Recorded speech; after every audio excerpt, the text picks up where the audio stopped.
Number one, how hard you might have to work. The glamorized version of entrepreneurship that we are sold is that you will be sipping champagne at 10 a.m. on a Monday morning on a yacht and having beach parties on a tropical island and finally enjoying the freedom from stupid, stern bosses and envious co-workers, office politics, etc. The reality is that at least in the beginning, you are trading your 9 to 5 for work in almost every waking hour. And even with all that work, your overnight success will probably take a decade. Because when you start a business, you do not just leave a job. You take on 1,000 invisible jobs. Yes, at the beginning of your business, you will be checking on it while sitting on the toilet seat. You will be trying to find a new supplier at 2 a.m. because some external event just messed up your imports. And now, the raw material you depended on is suddenly unavailable. You might be out with friends, but only half listening because your brain is stuck on a problem in the business. More often than not, building a successful business becomes the background noise of your whole life. And the unfortunate thing is that you can work unbelievably hard and still fail because of some unavoidable external circumstance. In the US, only about 34.7% of private sector business establishments born in 2013 were still operating 10 years later in 2023. So since the risk of failure is that high, and since one bad unlucky event at exactly the wrong time can wipe out years of work, you might have to work really hard just to stay continually ahead of the curve. So yes, starting a business can absolutely give you the freedom one day, but in the beginning, what it usually gives you first is more responsibility. More responsibility and work than you expected. But working incredibly hard creates another danger. That is, assuming that every good idea deserves your time. Number two, you might have to kill a lot of great ideas. Most people think that a great business starts with one great idea, the myth of the one genius idea. That is probably why with AI now making it easier to code, design, write and build things, people think that if they can just come up with the right idea and prompt AI correctly, then they can replicate a successful business pretty easily. But seasoned business people often have the opposite problem. They have too many great ideas, too many things that could work. So your temptation will be to fall into shiny object syndrome. Over time, you might learn that when it comes to business, there is rarely such thing as one magical genius idea. In fact, you may have to let go of genuinely good ideas every single day because ideas are cheap. Instead, what you truly need are faster and better feedback loops. You need better execution. You need more repetition. Because what makes an idea succeed is often sticking with it long enough to understand the market deeply enough and to understand the problem your target market is facing well enough that you are eventually able to provide the right solution. A lot of people lose because they keep abandoning the learning curve before it has time to teach them anything. I understand the appeal of new ideas because ideas are very clean. They do not expose your weak spots and there is no failure attached to them yet. So each time something goes wrong with your business, reset into a new, exciting idea feels easier and cleaner. Let's be honest. I would rather reset and start with the familiar stuff, like a new name, a new website, new logo, a new offer, than face the harsh reality that my current product did not sell well, my service did not get any clicks, or my offer is much bigger than it sounded in my head. No, I don't feel good about investigating my customers apparently did not think my product was good enough for them to buy. So suddenly the current idea stops feeling magical and resetting again to a new idea feels better. Executing an idea is often really messy because it is at that moment, the moment that you actually put something into the market, that the honeymoon phase of business is finished. Instagram is a great example. Instagram did not begin as Instagram. It started as a location-based check-in app called Bourbon. The founders realized that the photo sharing part was what people actually cared about. So they stripped away much of the original idea and focused on what users were responding to, instead of stubbornly defending their original great idea or running toward the next shiny idea. So the lesson is that you may have to kill many great ideas, because success often comes less from genius ideas and more from testing, execution, and feedback. Because a great idea is still only a hypothesis. And that brings me to one of the hardest lessons in the business. You can work insanely hard and still build the wrong thing. This might be one of the most painful things that we have to face when you start in a business. Customers do not reward how hard you work behind the scenes. They do not care how many late nights you had, how much stress you went through, how much money you sacrificed, or how much thought went into the product. None of these matters to the customer. What the market rewards is fit. It rewards the accuracy, whether the thing you built actually matches something people already care enough about to want, use, and pay for. In short, you cannot compensate for weak demand simply by working harder. The market does not automatically reward something simply because it has inherent value, because it is morally right, because it is a technological breakthrough, or because it is a new invention for humanity.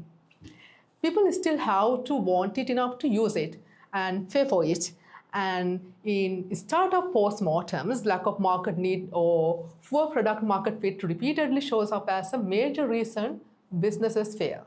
So, since working hard is not the same as building something people want, and since effort alone does not protect you from building something people do not really want, the solution is to test demand as early as possible, ideally through the lean approach. Basically, you need to put something in front of real people faster. Then you need to see what they respond to. Then you need to measure what happens. And finally, you need to adjust without taking the feedback personally. That's all. So, no more secret planning, no more secret brainstorming, no more building in private for too long, no more perfecting the product before validating it. Instead, focus on more testing, more contact with the market, and fast launches. New business owners often think the biggest risk is not trying hard enough, but often the bigger risk is not testing the demand early enough. We can end up working incredibly hard on things that nobody is asking for. And once you start testing in the real world, the work often looks much less glamorous than you imagine. Number 4, you might have to do embarrassingly unscalable things.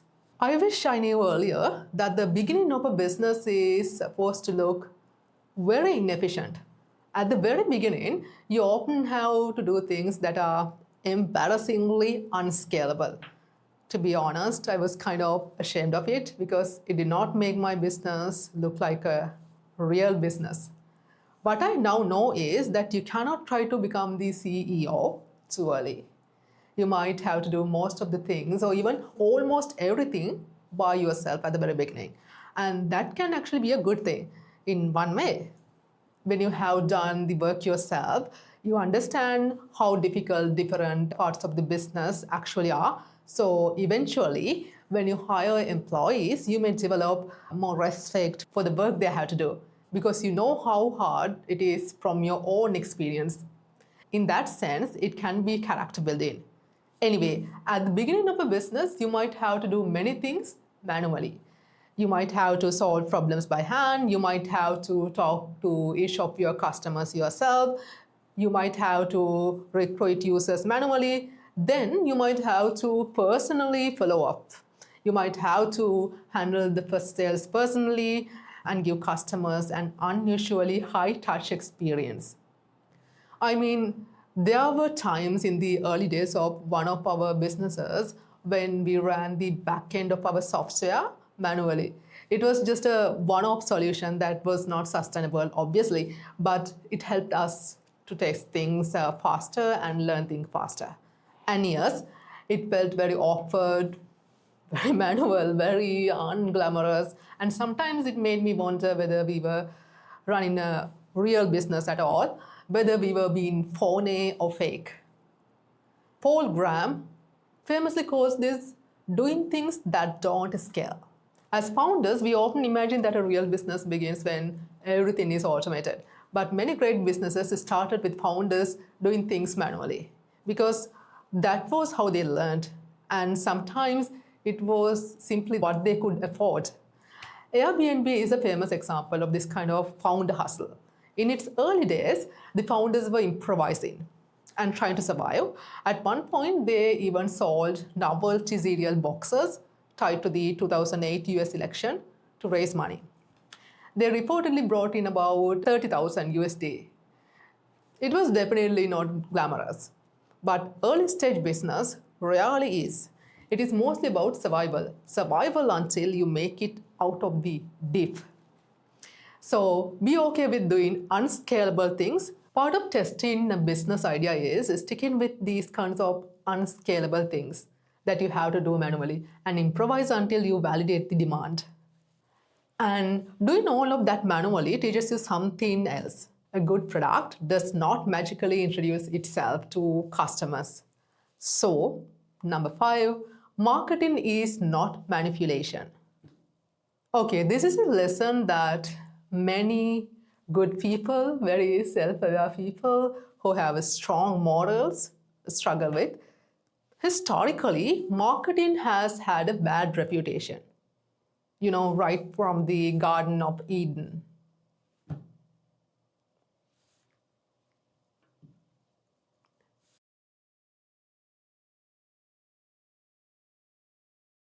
But not all marketing is manipulation. Yes, sure, bad marketing can be manipulation. But good marketing is basically letting your ideal customer understand your offer. Personally, I also did not want to sound salesy or pushy when I started my first business. So I was very uneasy with marketing. And I know a lot of business owners who feel this way, especially in the very beginning of their very first business. But here's the problem. If people do not understand what you do, they cannot buy. And they cannot understand what you do without you telling them. So you have to tell them that you can provide a particular solution to a particular problem they are having. And you telling them this is basically you doing marketing. That's all. And this is not something that you can completely avoid. Marketing is also something we naturally do in other parts of our life.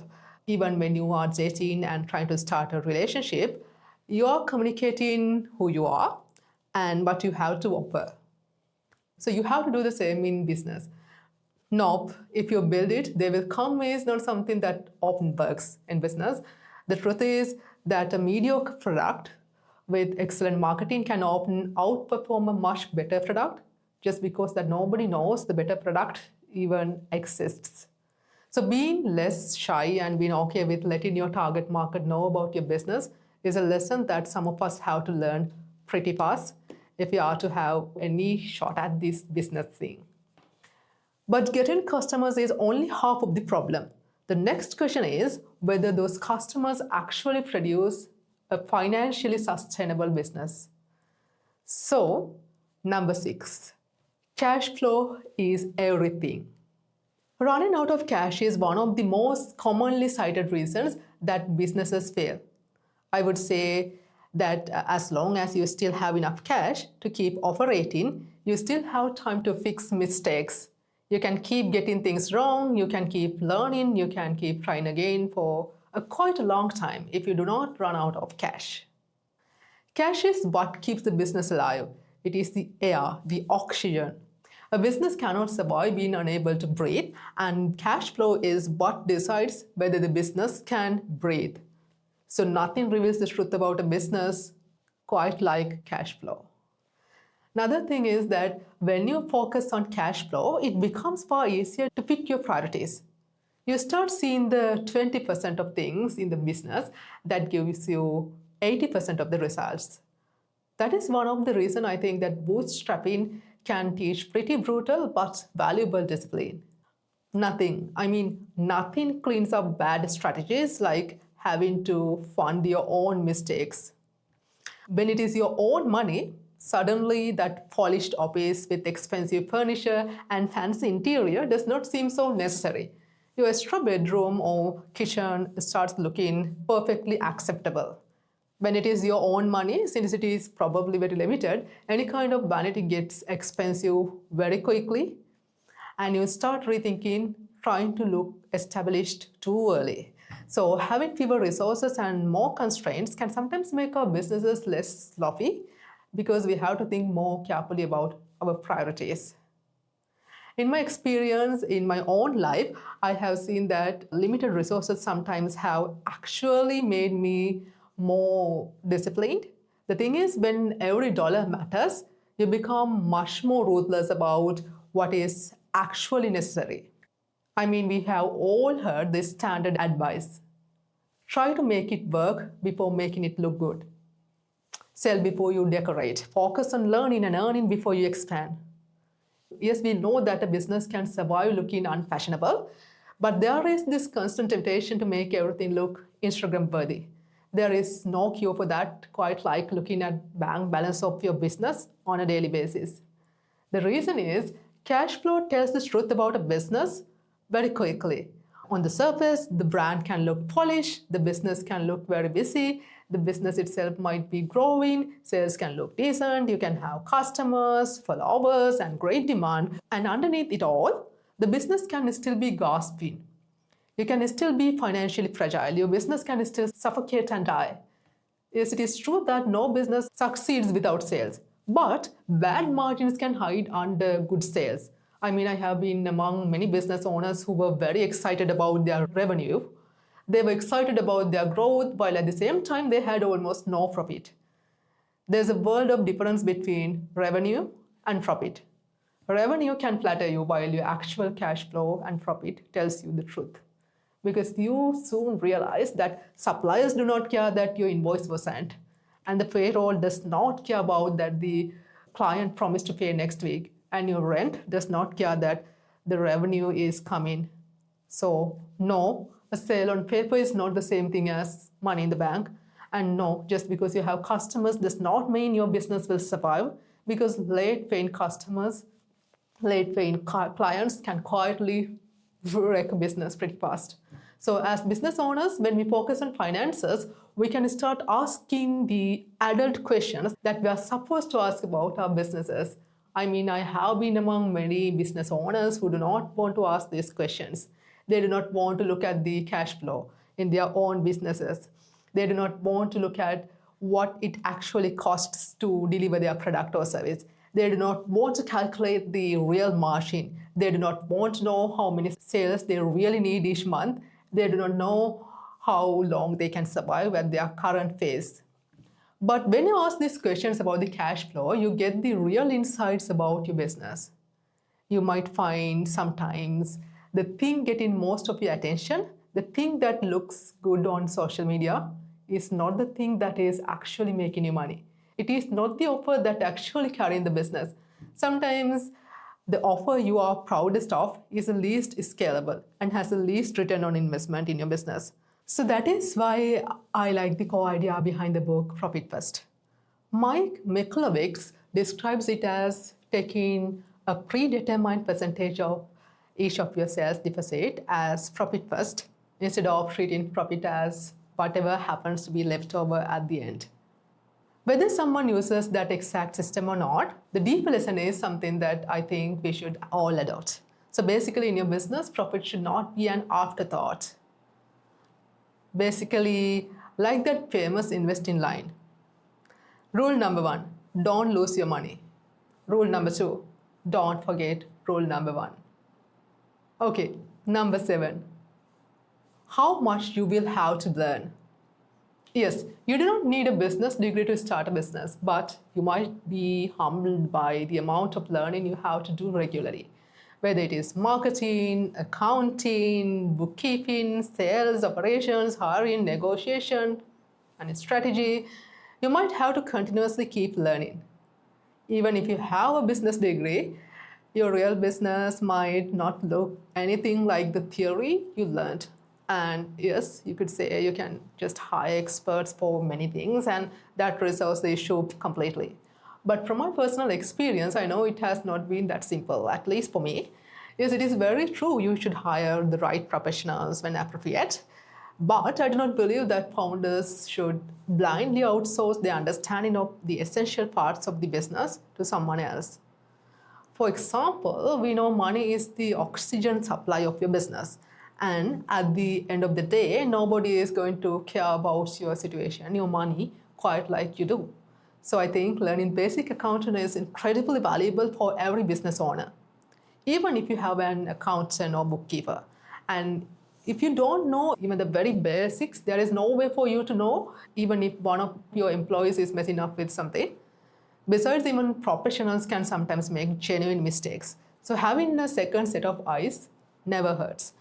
I personally developed my own methods of checking whether the accounts maintained for my business make actual sense. That is because I took the time to learn something I had never formally studied. It has helped me a lot. So learning basic accounting principles through Coursera or taking a semester of financial accounting through a community college is definitely worth the investment and sacrifice if you want to start a business, in my opinion. Besides, if you do not have a lot of capital to start with, learning to take care of your own books when starting a small business is essential. So I believe every business owner should learn and understand how every part of their business operates. Even if you have an employee to take care of those parts of that business, having that knowledge allows you to understand what they are doing, and it helps you to ask better questions. And the other thing is, even to hire someone good enough, you need enough knowledge to recognize whether they actually know what they are doing.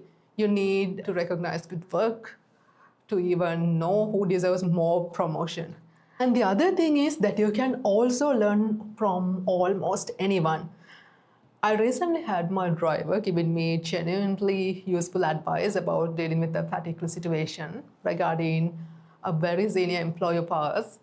It was not a perspective I had thought much about, and getting advice on solving a business problem involving company leadership is not something I necessarily expected from my driver. So, as a business owner, you can learn pretty much from everyone. And the other thing is, do not limit yourself to successful stories. Learn from the failures of others too. I mean, we can sometimes draw false conclusions from some people's success. We can look at a successful business and think that it was some genius business model that made it succeed. Sometimes we can listen to the founder telling us about this genius business model and we can't make sense of it. Sometimes it actually have no sense. It is just that founder happens to have this ultra wealthy uncle who was willing to throw any amount of money at his nephew, and the founder conveniently forgot that part of the story. So sometimes success is just a lucky win or timing that you cannot replicate or connections that you do not have access to. And failure is sometimes just a tragedy. So sometimes you genuinely have too many things to learn from failures too. So as a business owner, dedicate some time to learning every day. I myself usually listen to a podcast or an audiobook while having my morning run. I mean, if I could get myself to have my morning run. Okay, now wait. The people in your business matter more than you think. Having a business partnership with the wrong people, the wrong kind of partnership, or incompatible employees can be disastrous for your business. For example, I will personally never do a 50-50 business partnership with anyone, even if I am married to that person or even if I have kids with that person. In fact, having any kind of business partnership, especially with certain personalities, can be disastrous. I understand the temptation to bring someone in to start a business with you, especially when you are young.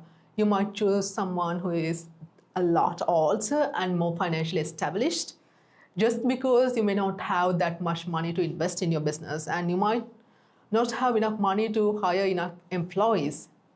But the reality is that you have to be very careful about who you are going into business with, their history, their financial behavior, their incentives, their temperament. Doing some kind of background check on a potential business partner, including understanding whether they have a history of financial misconduct, can be incredibly important.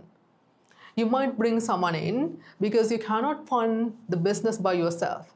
And sometimes waiting and taking more time until you can fund more of the business yourself may be the better idea.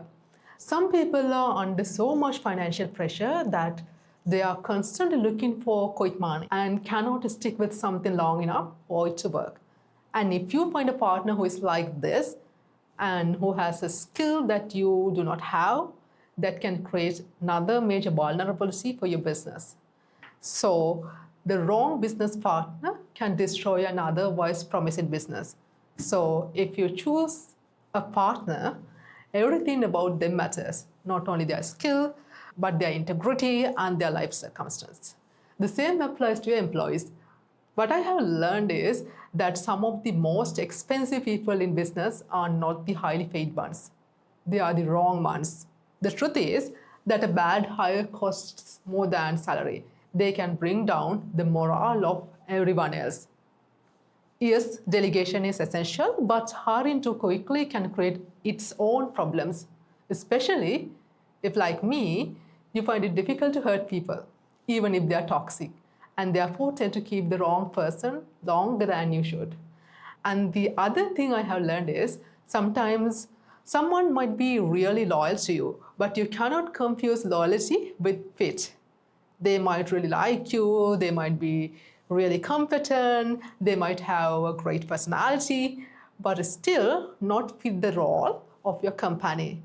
And sometimes they might not believe in the type of business you do, so you might have a hard time working with them. So having the right people, people who believe in your business, who have competency and who have integrity and who fit the role is incredibly important. But even the greatest of people struggle inside a badly designed company. That is where good systems come in. Number 9, how important good systems are. In mainstream media, the idea of motivation often gets romanticized when talking about running a business. But there is nothing particularly romantic about running a business on an ordinary Tuesday. What keeps a business alive on an ordinary Tuesday is systems. James Clear has a line in the book, Atomic Habits, that I really like. You do not rise to the level of your goals, you fall to the level of your systems. And I think this applies incredibly well to business. So, what exactly is a good system? A system is basically a repeatable way of getting something done. Instead of thinking Sarah knows how we deal with customer complaints, you have a process for dealing with customer complaints. Instead of saying, I check the inventory when I feel like something might be running low, you have a system that tells you when a stock reaches a certain level and what happens next. That's the difference. When building systems, you are taking things that exist inside your head or somebody else's head and turning them into something repeatable. Usually, you document them somewhere. Michael Gerber talks about this throughout the book, The E-Myth Revisited. One of the most important ideas from the book is that eventually you have to learn to work on the business, not just in the business. Because there is a dangerous stage many founders get stuck in. You start the company, and then since you do not have enough money or enough employees, you do everything yourself. And you might actually be good at all of it. You know where everything is, you know which supplier to call, you know what to say when a customer complains. But what ultimately happens is that the company slowly becomes completely dependent on you. Every problem comes to you, every decision waits for you. Every time something is even slightly unusual, an employee asks you. And because everything technically works, you might think that your business is doing really well. But actually, you have quietly made yourself the operating system of that entire company. And if you disappear for a week, if you get sick, or if some emergency comes up in your personal life, everything in your business starts falling apart. Because if every decision, every problem, and every task has to pass through you for your business to survive, then you have not really built a business. You have created another job for yourself, possibly a much more stressful one. This is also one of the central ideas behind the John Warrior's book, Built to Sell. A stronger business is one that becomes less dependent on the owner. And if you're wondering how dependent your own business is on you, I have actually made a pre-10 question business independence score test. I will leave the link below. You can go through it in a couple of minutes and see where your business stands. Okay, but many owners struggle with this because they think that if their business is less dependent on them, the quality of their product might go down. They worry that other people might not run the business as well as they would. Basically, many business owners don't want to give up control. And that is actually quite reasonable because giving up control is not how you build a successful business. But at the same time, there is only so much you could do by yourself. So that's where your systems help you, because systems allow you to replace personal control with organizational control. You can maintain your standards without personally having to oversee everything, while still gaining some of that freedom that you originally wanted. I mean, no matter how good you are at a task, if the process is documented, taught, and then measured and improved, eventually somebody else can often produce a result that is close to or sometimes even better than the result you would have produced by yourself. At the same time, businesses are messy. It can be very unpredictable. It is not like in a school where we have a standardized textbook which we have to study, and after you master it, you're pretty much guaranteed to get an A. But businesses are not like that. There is no standardized pathway or script that you can follow. It is very messy and unpredictable. What helps you to survive the messy execution of business is often having control where you can, i.e., having systems. If anything has become predictable and repeatable, systemize it to free up your time, energy, and money so that you can focus on the messy part. Otherwise, every day in your business will feel more like a chaotic hassle. On top of that, systems are what make delegation possible. They allow you to hire without explaining everything from zero every single time. That is actually when the business starts becoming scalable. Not only that, systems also help your employees because it gives them clear expectations and standards. Otherwise, they have to constantly come back and ask you questions just so they can do their jobs correctly and avoid making decisions based on your change in expectations. They just don't want to get fired. Systems are also what allows customers to receive a similar experience even when you are not personally involved. They are what allow you to take a holiday without checking your phone every 15 minutes. So systems are what help you to have the freedom you want so that every decision, every customer, every problem, and every task does not have to pass through you. Because if everything has to pass through you forever, your business can only grow as large as your personal capacity. But most importantly, I do not think you need to start a business on day one with hundreds of SOPs and flowcharts. You do not need 150-page corporate manuals. That can become another form of procrastination. At the beginning, you often do not even know what the correct process is yet. You are still learning. So first, do the work. Once you figure out what actually works and things starts repeating, that is usually the point where I think you should start systemizing them. If you have explained the same thing to 3 employees, write it down. If you perform the same task every Friday, make a checklist. If customers keep asking the same questions, create a standard response process. If every new employee needs the same training, create an onboarding system. And the good thing is that you can systemize almost everything. Any recurring task. Just document it. So, if you understand the importance of good systems before you begin and start building systems as your business grows, you have a much better chance of creating something that survives long enough to eventually succeed.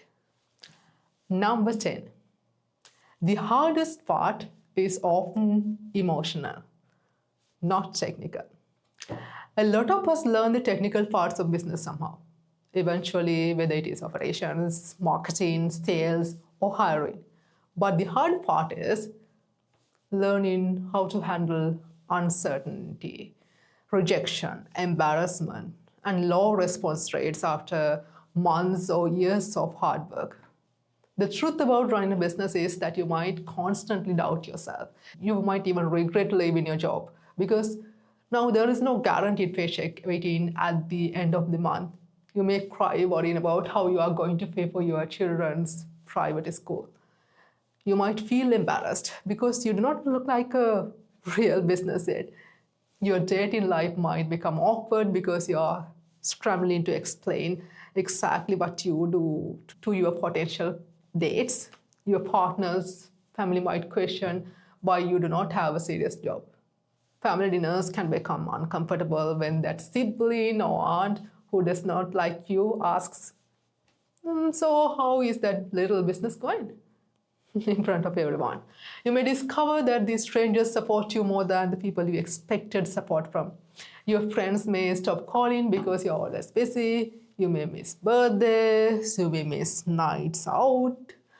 And with all of this, sometimes even when you finally succeed, you discover that success creates its own problems. Some of your friends might start acting envious, or you might simply feel like you have outgrown that friendship. And the other thing is that business forces you to confront certain parts of your own personality. If you're a perfectionist, you might have to face it because perfectionism can create a very slow moving business. If you are a conflict avoidant person or someone who needs a lot of approval, that can create weak standards in your business. You may struggle to fire the toxic employee who is making everyone else in your team miserable. Or you might struggle when you have to make unpopular decisions. So, at least for me personally, mastering this emotional part of business has been not so easy. It is still a daily struggle to sell while you are feeling awkward, to launch before I feel ready, and after all that, to continue after a public miss. This is definitely not how it was in academia for me. I was very comfortable there and I was quite successful. Business has definitely been much harder on me, on my personality. So I hope these lessons help you to build the kind of business you actually started for, one that eventually gives you the freedom that you were looking for. And that brings me to a question I think every business owner should ask. Do you actually own a business, or have you just built yourself another job?